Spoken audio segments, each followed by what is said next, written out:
up tonight on OC News, a storm leaves Texans desperate for warmth and groceries as they deal with a severe snowstorm.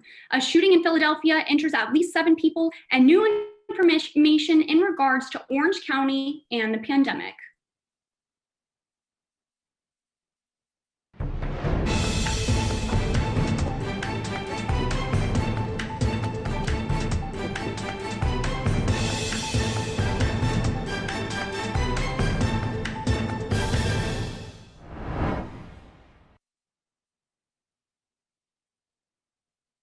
Welcome to OC News. I'm Bree Eastlick. OC News is brought to you by the broadcast journalism students at Cal State Fullerton. Millions of people living in Texas are without power during a severe snowstorm. Temperatures are below freezing, and many people are watching helplessly as their electricity and water shuts off after powerful surges of frigid temperatures swept through the Lone Star State. With Texas being the only state with its own separate power grid, this has proven it to be a major upset. Many fear there is no light after this devastating darkness. Frustration. It's exhausting. This 3 days feels like it's been 200 years. And desperation mounting. When we went into the store, they barely had anything. There was barely any food. As millions of Texans are left in the dark. No telling when it's going to come on. And in the cold. So we've just been trying to make it through, stay warm, and just stay in the houses. A weekend winter storm brought unusually frigid temperatures to much of the central U.S., straining the infrastructure in the area. Texas Governor Greg Abbott lays much of the blame on ERCOT, the power company servicing large swaths of the state. They showed that they were not reliable. These are experts, these are engineers in the power industry. These aren't bureaucrats or whatever the case may be. These are specialists. And government has to rely upon these specialists to be able to deliver in these types of situations. The CEO of ERCOT says the rolling outages actually saved the system from an uncontrolled blackout. It's a cold comfort for customers bracing for yet another drop in temperatures. I am upset, but what can you do? I really just trust in God to help me. The National Weather Service is forecasting up to a ½ inch of ice over the next 3 days from Texas to Virginia. The good news is that once the weather moves on around Friday, it'll be pleasant outside. The roads will be passable, and so folks will be able to at least get out of their homes, and I think that'll be a relief. I'm Nadia Romero reporting.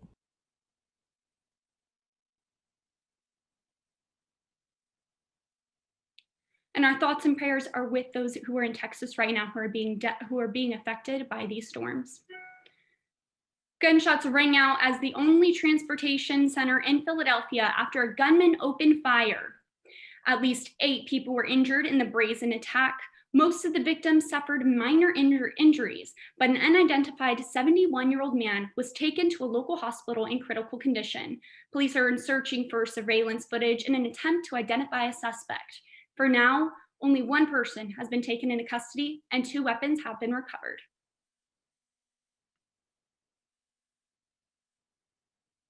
President Joe Biden wants teachers to have access to the COVID-19 vaccination before reopening schools, but officials are suggesting smaller classes for ventilation and space for social distancing.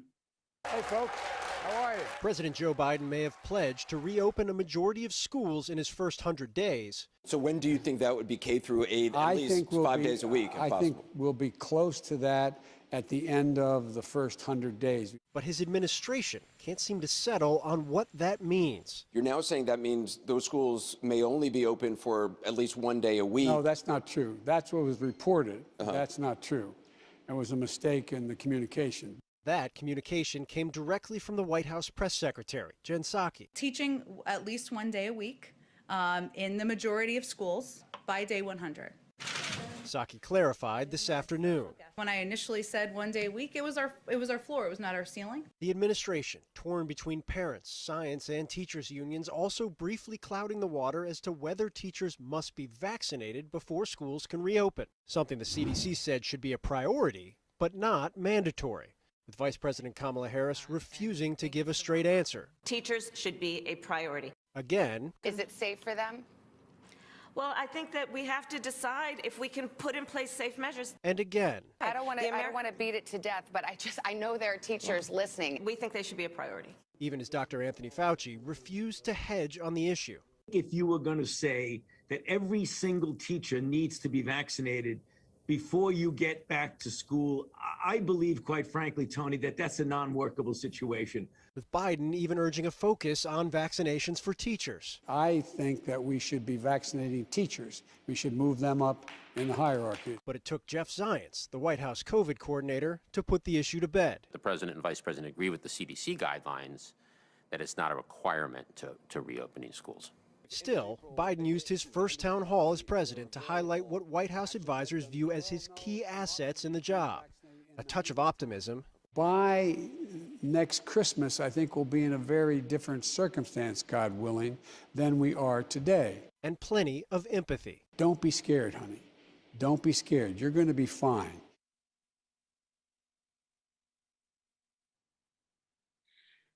Starting March 1st, teachers and other essential workers are expected to be eligible for the vaccine.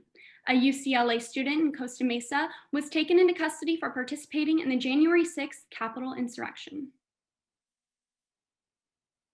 22-year-old Christian Secor is facing charges of assault, resisting arrest, and violent entry on restricted grounds.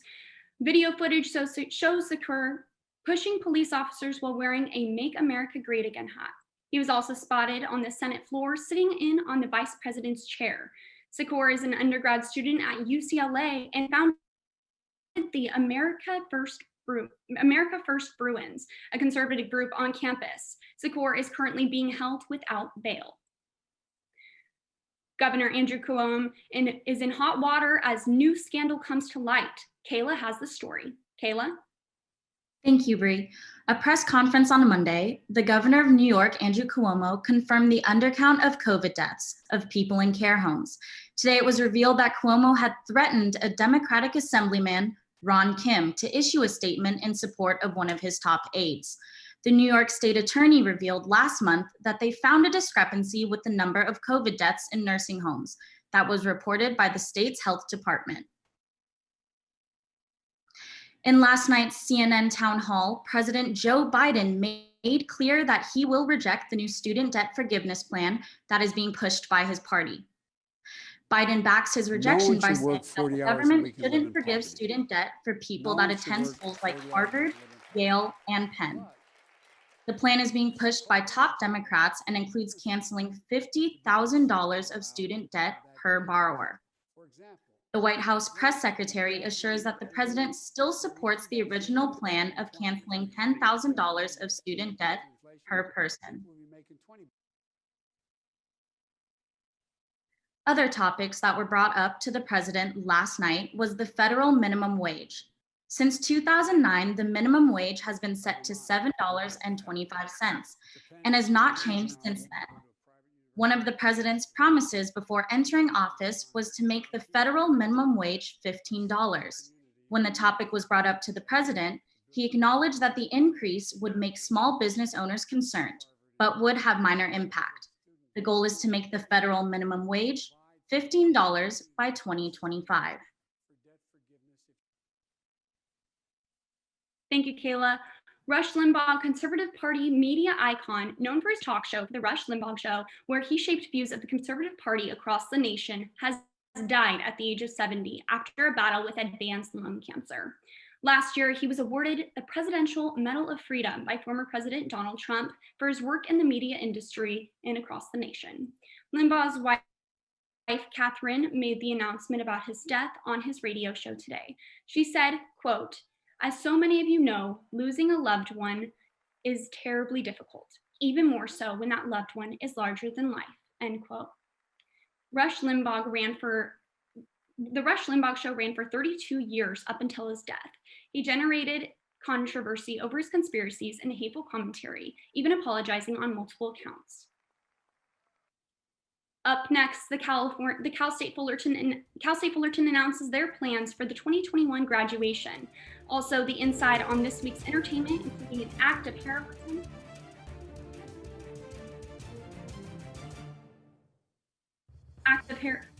heroism from Deadpool himself, and the Black Panther costume department receives high recognition.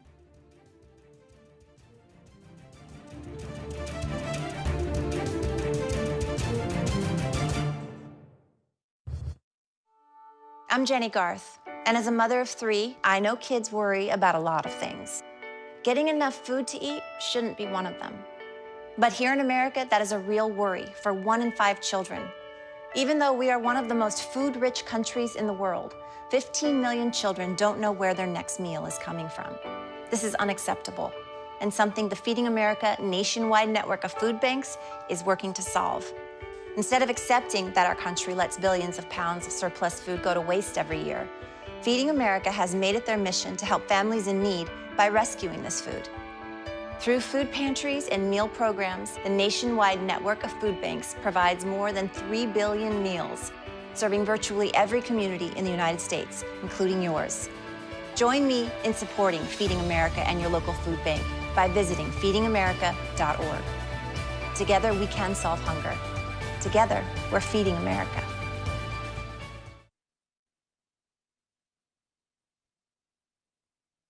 Graduation ceremonies are looking different for Cal State Fullerton graduates. Alyssa Garcia has more on the story. The coronavirus has changed schooling for students across the U.S. Many schools and universities have transitioned from in-person class to online schooling. But what does this mean for students who are graduating? Cal State University Fullerton's Vice President for Academic Affairs, Carolyn Thomas, has announced that the graduating class of 2020 and 2021 will participate in virtual graduation to adhere to safety guidelines surrounding the COVID-19 pandemic. With the changes being made to a traditional graduation, Senior Vanessa Castaneda believes it shouldn't stop the celebration. It's a great attempt to keep everyone safe. I don't believe that we're entirely ready to all meet together in person. It seems that it'll be a different experience, but that doesn't mean that we should all not feel proud anymore. I mean, it's still a very big accomplishment to finally get to the very end. The announcement of a virtual graduation also included the possibility of students participating in an in-person graduation, with the exception of their families and friends watching from home. Brandon Moratz believes that that's still not enough. It just doesn't feel like you actually graduated. It just feels like, oh, okay, I got a degree. When really in reality, it's a lot bigger deal. I would say just wait until it gets better. Once COVID gets clear, then we can do like a full actual graduation. There is no set time when in-person graduations will resume, but the students at Cal State Fullerton are eager to walk that stage. I'm Elisa Garcia for OC News in Fullerton.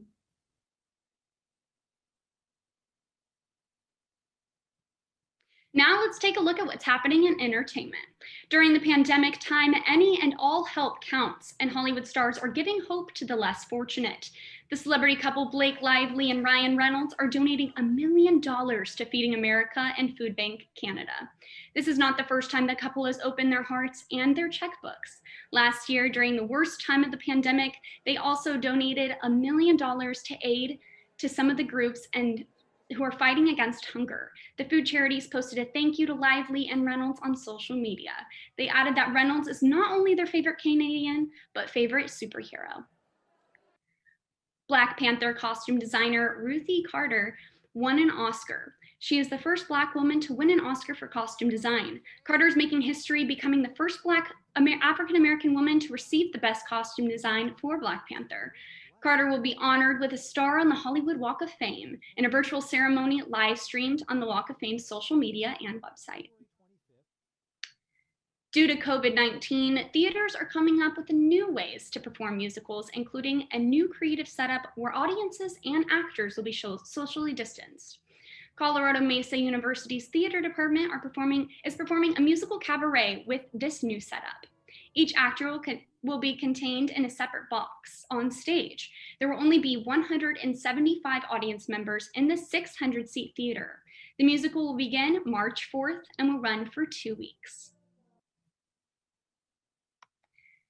The new movie Cowboys is now playing in virtual cinemas and on video demand. The new film set in Montana looks at family, identity, adventure, and acceptance. In this Western-influenced family drama, Steve Zahn plays Troy, the father of a trans child, Joe, played by Sasha Knight, who expresses his desire to transition.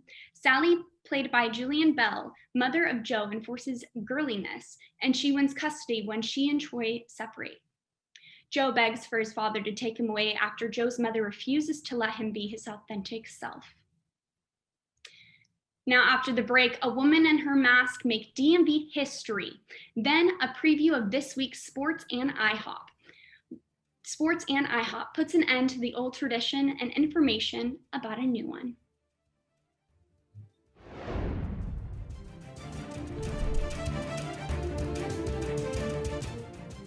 You could be spreading the coronavirus without realizing you have it, so do your part and stay home. It's important to limit in-person interaction with anyone outside of your immediate household, but phone and video chat are safe ways to connect. It's also important to limit social gatherings. If you need essential items like food and medicine, try using a delivery service. If you must leave your house for essential items, or if you want to take a walk for exercise, make sure to wear a cloth face covering. Stay at least 6 feet away from other people. Try not to touch frequently touched surfaces like light signals, street signs, or benches.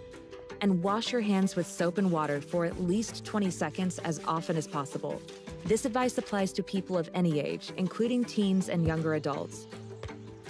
It takes all of us to slow the spread of the coronavirus, so stay home unless absolutely necessary. Visit coronavirus.gov for the latest information.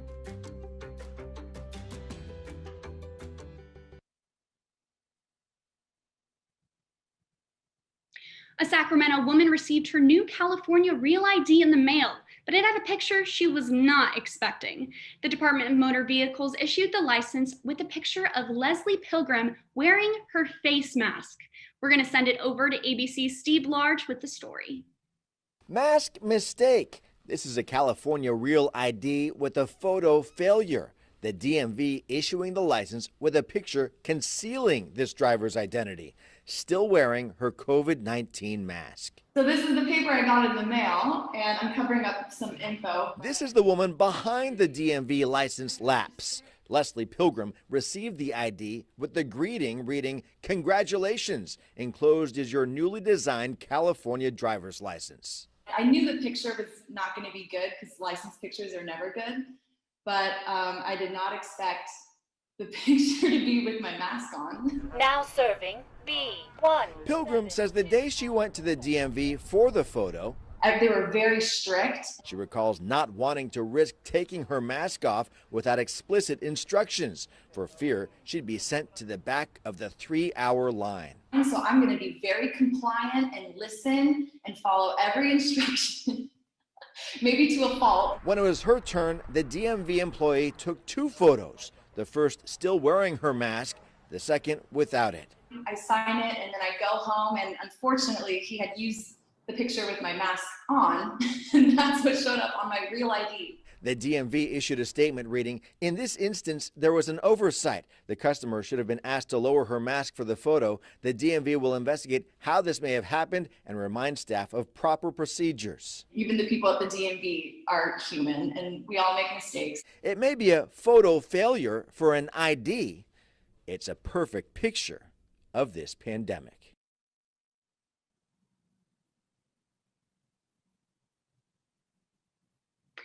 And now we're going to send it over to Connor O'Brien, who's going to give us a recap on what's happening in the sports world. Thanks, Bree. Starting on the hardwood, the Lakers took on the Minnesota Timberwolves last night. Without Anthony Davis, it would be the LeBron James show. In the first, LeBron James spins around Anthony Edwards for this easy two-handed dunk. With the game closed in the fourth, LeBron works off a screen to extend the Lakers' lead to 6 points. After LeBron block, he runs the floor and finds a streaking Dennis Schroeder for the dagger. LeBron finished with a game-high 30 points and 13 rebounds as the Lakers went on to win 112-104. After a 6-2 rout of the Sharks last week, the Kings were back on the ice to take on the Minnesota Wild. On the power play in the first period, Jeff Carter finds Jerry Anderson-Dolan, who bought his 3rd goal in his last 5 games.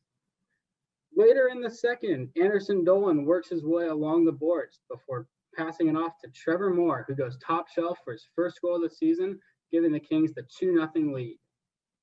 With 3 minutes left in the game, Anze Kopitar sets up Dustin Brown for the goal.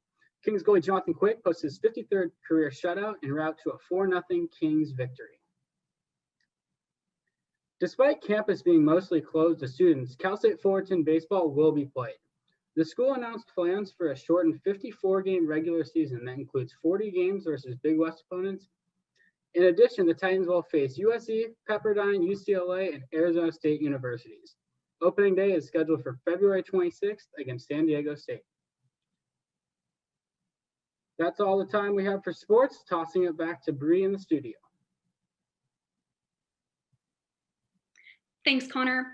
Now, Christians are prepared for Ash Wednesday, but it's looking a little different this year. As the pandemic continues, Lent practices have changed. Lent begins on Ash Wednesday, which is 6.5 weeks before Easter, and ends on Holy Saturday. In Upland, California, a church held an Ash and Dash event. Instead of rubbing ashes on the forehead in person by a priest, the ashes were pre-packaged. People drove up in their cars to receive their ashes and rub them over their own foreheads. Church members were provided with protective gear to keep safe. Now, due to COVID-19, IHOP has announced that for the first time in over 15 years, they have canceled their National Pancake Day. But don't worry, they've come up with an even better way to enjoy pancakes with a month-long celebration, giving customers free pancakes throughout the whole month. By signing up through IHOP's email services, customers will receive an IOU for a free short stack of pancakes. The IOU is redeemable all month long, so customers can enjoy their free pancakes wherever they would like. Now, that's all the time we have on our show today. Thank you for joining us at OC News. The news does not stop there, so be sure to follow us on our social media channels at OC News CSUF. And from all of us here at OC News, I'm Bree Eastlick. Stay safe and have a great night, Fullerton.